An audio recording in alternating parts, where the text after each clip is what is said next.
स्नेहलता रेड्डी की आज बात करना जरूरी है। जेल में बंद किया गया, इसलिए बंद किया गया क्योंकि वो आज की कहानी है स्नेहलता रेड्डी की। उनका जन्म 1932 में आंध्र प्रदेश के एक ऐसे परिवार में हुआ था जिसने कुछ समय पहले ही अपना धर्म बदला था।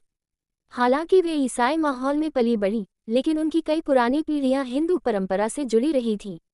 समय के साथ उनके परिवार की आर्थिक स्थिति बहुत कमजोर हो गई थी। गरीबी, तंगी और रोजमर्रा की परेशानियां जैसे उनके जीवन का हिस्सा बन चुकी थी।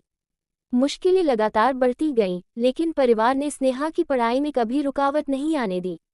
स्नेहा भी कम मेहनती नहीं थी। बचपन से ही पढ़ाई में उनकी लगन देखकर लगता था कि वे अपने हालात बदल कर ही रहेंगी। स्कूल जाने की शुरुआत के साथ ही उनके मन में एक सपना बस गया कि पढ़ लिख कर इतना काबिल बनूं कि अपने परिवार को बेहतर और सरल जीवन दे सकूं। सच कहा जाए तो स्नेहा का बचपन चाहे कितनी ही गरीबी में गुजरा हो, लेकिन उनके भीतर बचपन से ही कुछ कर दिखाने की एक अलग ही आग थी। हालात कठिन थे, मगर उनकी सोच हमेशा बड़ी रही। धीरे धीरे समझ आने लगी तो उन्होंने अपने आसपास हो रहे अन्याय और अत्याचार को भी महसूस किया। अंग्रेजी शासन की ज्यादतियां उन्होंने अपनी आंखों से देखी थी। शायद यही वजह थी कि उनके मन में विद्रोह का एक चिंगारी बचपन से ही जलने लगी थी। स्नेहा के दिल में दो बातें हमेशा साफ थी, एक, अपनी पढ़ाई पूरी करनी है, और दूसरी, उन लोगों के खिलाफ खड़े होना है जो देश पर हुकूमत कर रहे थे। ब्रिटिश सत्ता की नाइंसाफी देखकर उनके अंदर का विरोध और भी गहरा हो गया। हो सकता है इन्हीं भावनाओं ने उन्हें ये निर्णय लेने पर मजबूर किया कि वह अपनी पहचान भी बदलें। उन्होंने ईसाई नाम छोड़कर हिंदू नाम स्नेहलता अपनाया और इसके साथ ही पश्चिमी पहनावे को त्यागकर पूरी तरह भारतीय वेशभूषा में ढल गईं। स्नेहा ने भारतीय वेशभूषा अपनाकर मानो अंग्रेजी शासन को सीधी चुनौती दे दी थी। विदेशी सत्ता के अत्याचार देखकर उनके भीतर हमेशा एक गुस्सा और बदलाव की चाह पैदा होती रही। यही कारण था कि उनके मन में अंग्रेजों के खिलाफ विद्रोह की भावना धीरे धीरे और मजबूत होती गई। लेकिन दिल की आग के बावजूद स्नेहा ने कभी भी हिंसा का रास्ता नहीं चुना। पढ़ाई के दिनों में वह अक्सर आज़ादी के विषय पर बने नाटकों में हिस्सा लेती थी। उन नाटकों के जरिए वह लोगों में जागरूकता फैलाना चाहती थी कि देश को आज़ादी दिलाने की लड़ाई कितनी ज़रूरी है। नाटकों में वह क्रांतिकारियों के जोश को इतनी सच्चाई से निभाती थी कि लोग उनके संवादों से प्रेरित हो उठते। कई बार वह ऐसे किरदार निभाती थी जो देशभक्ति और बलिदान का संदेश देते थे। उनका उद्देश्य सिर्फ एक था, लोगों को अपने अधिकार और स्वतंत्रता के लिए खड़े होने की प्रेरणा देना। समय बीतता गया और नाटक उनके जीवन का अहम हिस्सा बन गए। स्कूल के बाद कॉलेज में भी उनका ये शौक और गहरा हो गया। पढ़ाई खत्म हुई उसके बाद उन्होंने थिएटर ज्वाइन किया। थिएटर ज्वाइन करने के बाद स्नेहलता जिस ग्रुप से जुड़ी उसका नाम था मद्रास प्लेयर्स, जो उस समय का बहुत मशहूर थिएटर संगठन माना जाता था। यहाँ अक्सर बड़े फिल्ममेकर और डायरेक्टर नए चेहरों की तलाश में आते रहते थे। इन्हीं दिनों एक कन्नड़ तेलुगु फिल्मों के निर्देशक पट्टामी राम रेड्डी भी वहीं पहुंचे। यही उनकी मुलाकात स्नेहलता से हुई। पहली मुलाकात कब दोस्ती में बदल गई, किसी को पता ही नहीं चला। शायद वजह यह थी कि स्नेहलता न सिर्फ एक अच्छी एक्ट्रेस थी, बल्कि शानदार कहानी लिखने का भी हुनर रखती थी। दोनों के विचार इतने मिलते जुलते थे कि देखते ही देखते उनकी दोस्ती प्यार में चेंज हो गई। दोनों परिवार इस रिश्ते के पक्ष में नहीं थे, लेकिन स्नेहा ने अपने दिल की सुनते हुए परिवार की इच्छा के खिलाफ शादी कर ली। शादी के बाद स्नेहलता रेड्डी फिल्मों में सक्रिय हो गईं। उनकी ज़्यादातर फिल्में समाज में मौजूद गलत प्रथाओं और समस्याओं पर आधारित होती थीं। इनमें से कई फिल्मों का निर्माण उनके पति ही करते थे। सामाजिक कुरीतियों को फिल्मों के जरिए लोगों तक पहुंचाना आसान नहीं था, इसलिए उनकी फिल्मों को अक्सर विरोध का सामना करना पड़ता था। इसके बावजूद स्नेहलता ने अपने तरीके से समाज को जागरूक करने का संकल्प नहीं छोड़ा और लगातार ऐसी कहानियां सामने लाती रहीं। इसी दौरान उनकी एक ऐसी फिल्म सामने आई जिसे कन्नड़ सिनेमा के इतिहास की सबसे चर्चित फिल्मों में गिना जाता है। फिल्म का नाम था संस्कारा, जो 1971 में बनकर तैयार हुई थी। इसके प्रदर्शन को लेकर इतना विवाद हुआ कि मद्रास सेंसर बोर्ड ने इसे पूरे 4 साल तक रिलीज होने नहीं दिया। लेकिन स्नेहलता ने पीछे हटने से इनकार कर दिया। उन्होंने कानूनी लड़ाई लड़ी और अदालत के आदेश के बाद इस फिल्म पर लगी रोक हटा ली गई। 4 साल की देरी के बाद जब संस्कारा आखिरकार थिएटर्स में पहुंची, तो इसे देखने के लिए दर्शकों की भारी भीड़ उमड़ पड़ी। रिलीज होते ही फिल्म को लगातार पुरस्कार मिलने शुरू हो गए और यह एक ऐतिहासिक सफलता बन गई। फिल्म को जो भी सम्मान मिले, वे सभी राष्ट्रीय और अंतर्राष्ट्रीय स्तर के थे। इसी सफलता के बाद स्नेहा लता रेड्डी को देश भर में एक सशक्त और गंभीर अभिनेत्री के रूप में पहचान मिलने लगी। फिल्म की लोकप्रियता बढ़ने के बाद उन्होंने मद्रास और बेंगलुरु में अपने थिएटर समूह स्थापित किए। इन थिएटरों के जरिए स्नेहा लता लगातार समाज की बुराइयों और कुप्रथाओं पर रोशनी डालती रहीं। धीरे धीरे उनकी छवि सिर्फ एक कलाकार की नहीं, बल्कि एक जागरूक सामाजिक कार्यकर्ता की भी बन गई। पूरे देश में उनका नाम चर्चा में रहने लगा। इसी वजह से स्नेहा लता और उनके पति की मुलाकात राजनीति के बड़े नेता जॉर्ज फर्नांडिस से भी हुई और उनके बीच पहचान बढ़ने लगी। उस समय जॉर्ज फर्नांडिस एक प्रमुख सामाजिक कार्यकर्ता और उभरते हुए राजनेता थे। कुछ ही मुलाकातों में स्नेहा लता और उनके परिवार के साथ उनकी अच्छी जान पहचान बन गई। किसी ने कल्पना भी नहीं की थी कि आने वाले समय में यही रिश्ता स्नेहा लता की जिंदगी को कठिन दौर में धकेल देगा। साल था 1975 और तारीख 25 जून। ये वही रात थी जिसे भारतीय इतिहास में एक बेहद संवेदनशील और चर्चा में रहने वाली रात माना जाता है। इसी दिन देश की तत्कालीन प्रधानमंत्री इंदिरा गांधी ने रेडियो पर राष्ट्र को संबोधित करते हुए पूरे देश में आपातकाल लागू करने की घोषणा कर दी। इस निर्णय का असर पूरे देश में महसूस किया गया और उसी घटनाक्रम की आंधी ने स्नेहा लता के जीवन में भी गहरा अंधेरा ला दिया, ऐसा अंधेरा जिसकी किसी ने कल्पना तक नहीं की थी। प्रधानमंत्री द्वारा लगाए गए आपातकाल के बाद देश के नागरिकों पर कड़ी निगरानी रखी जाने लगी।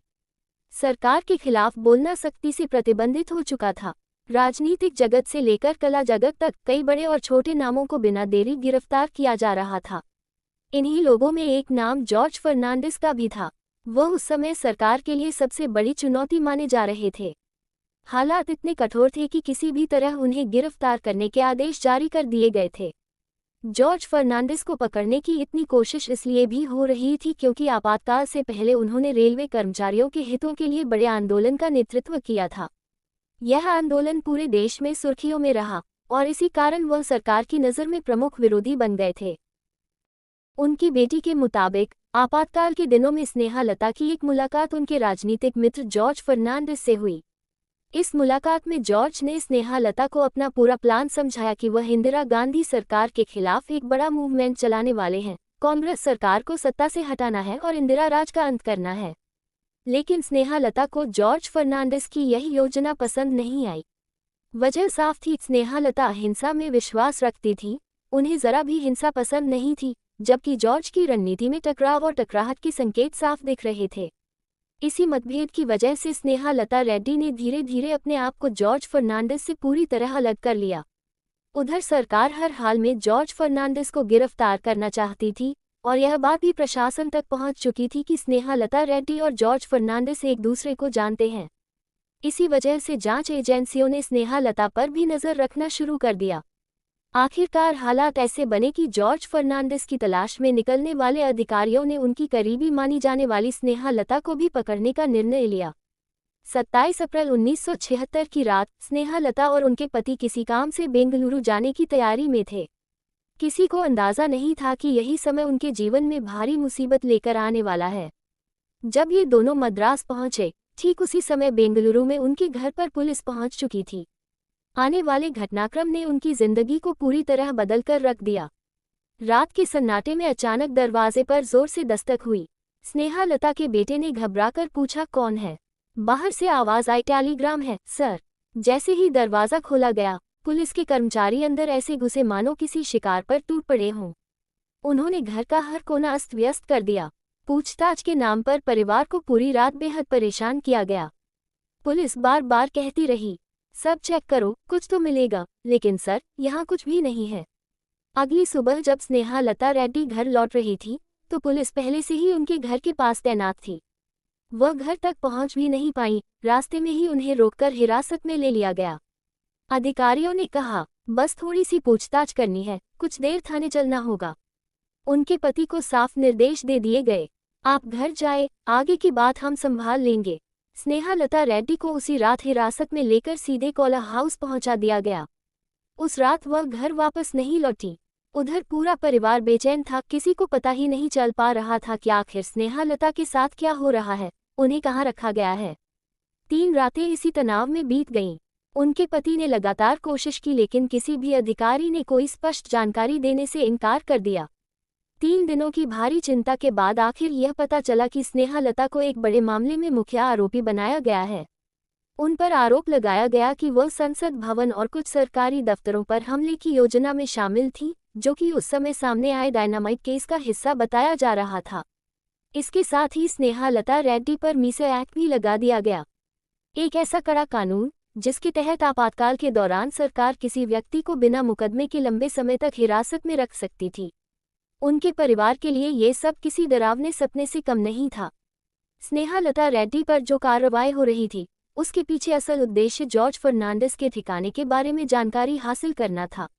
उस दौर में कई तरह की बातें सामने आती थी, लेकिन स्नेहलता बार बार कहती रही कि उन्हें जॉर्ज के बारे में कोई जानकारी नहीं है। इसके बाद उन्हें बेंगलुरु सेंट्रल जेल भेज दिया गया। वहां उन्हें बाकी कैदियों से बिल्कुल अलग एक बेहद तंग और बंद कमरे में रखा गया। ये जगह लगभग कालकोठरी जैसी थी, जहां कोई साथी नहीं था, बस गहरा अंधेरा और सन्नाटा। स्नेहलता की बेटी के अनुसार वह कमरा इतना छोटा था कि इंसान ठीक से लेट भी नहीं सकता था। हमारे और आपके लिए ऐसी जगह की कल्पना करना भी मुश्किल है। इसी संकरे कमरे में उन्हें रहना, सोना और अपनी बुनियादी ज़रूरतें पूरी करनी पड़ती थी, क्योंकि शौचालय तक की सुविधा कमरे के अंदर ही एक कोने में बना दी गई थी। उस तंग कमरे में शौच के लिए सिर्फ ज़मीन में बना एक छोटा सा छेद था। रोशनी की बात तो दूर, कमरे में सूरज की एक भी किरण तक नहीं पहुंचती थी। अंदर बस अंधेरा, बदबू, नमी, मच्छर, कीड़े मकोड़े और गंदगी ही गंदगी थी। ऐसी जगह पर किसी का रहना ही मुश्किल है, सोचना भर से मन कांप जाता है। कहा जाता है कि स्नेहलता रेड्डी को बचपन से ही सांस की गंभीर समस्या थी। अब जरा सोचिए, अस्थमा से पीड़ित एक महिला को इस तरह की बंद, बदबूदार और दमघोंटू कोठरी में रखा गया था।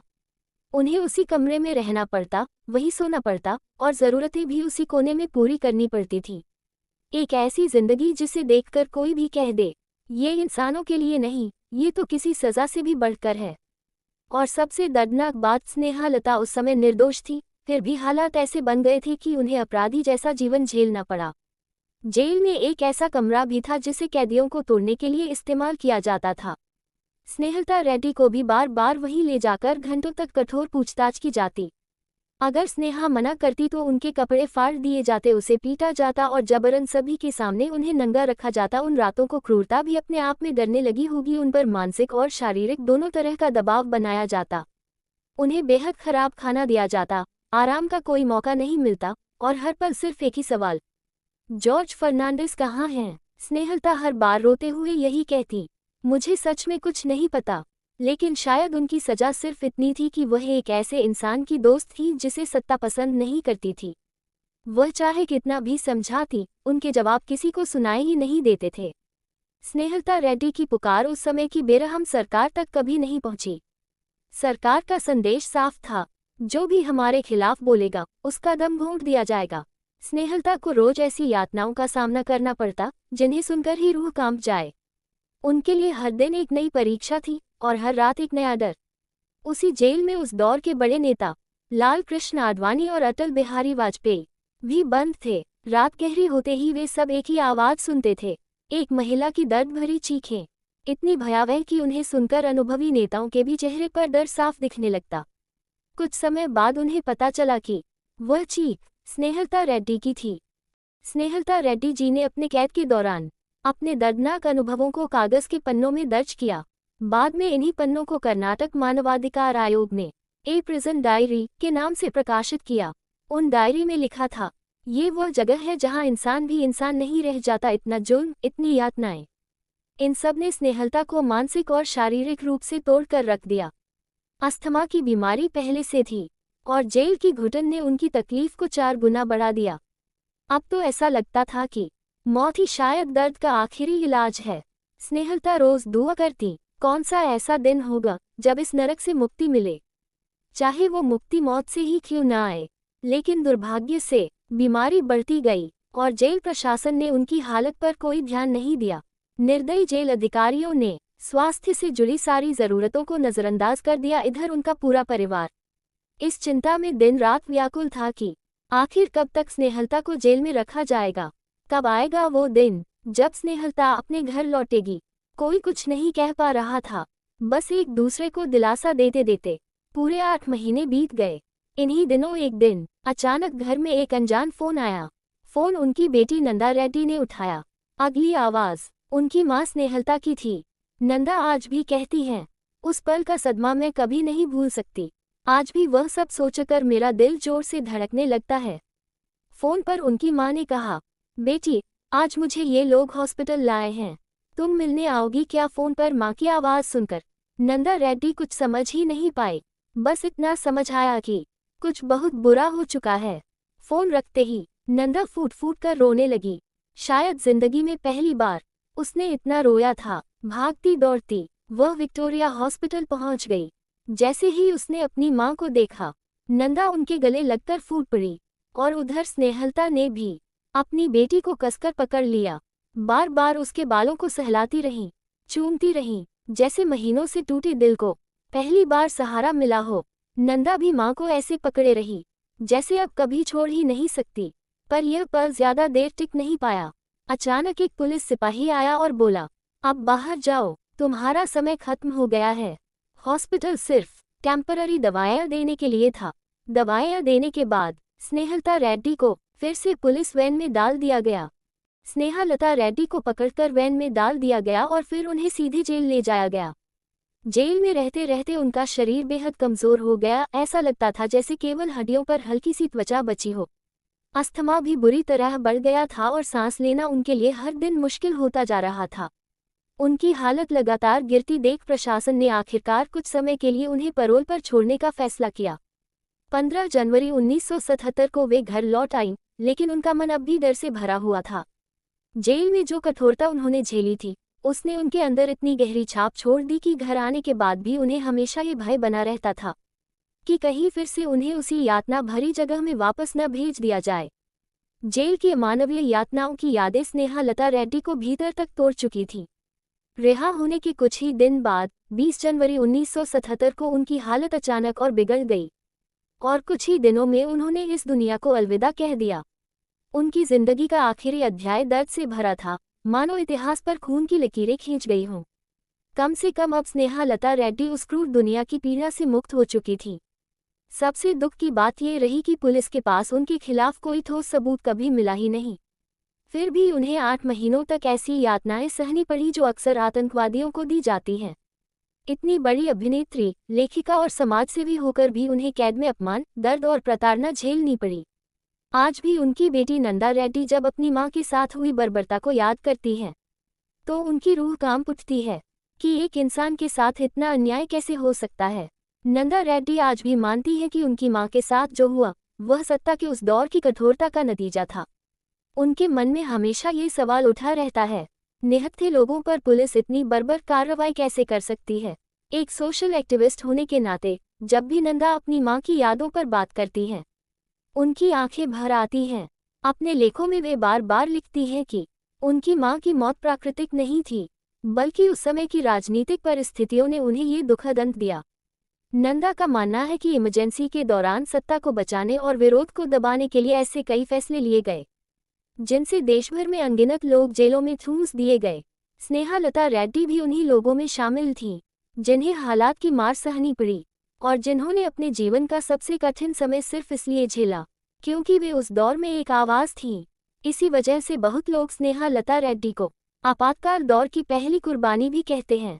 उत्तर भारत में शायद उनका नाम कम सुना जाता हो, लेकिन दक्षिण भारत में स्नेहलता रेड्डी को आज भी सम्मान और श्रद्धा के साथ याद किया जाता है।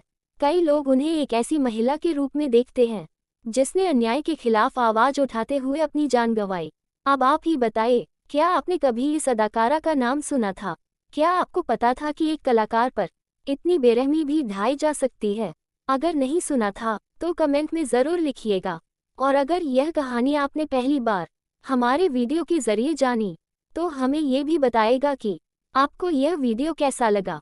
अगर वीडियो पसंद आया हो तो इसे शेयर करें और ऐसे ही सच बताने वाले वीडियो के लिए चैनल को सब्सक्राइब ज़रूर करें।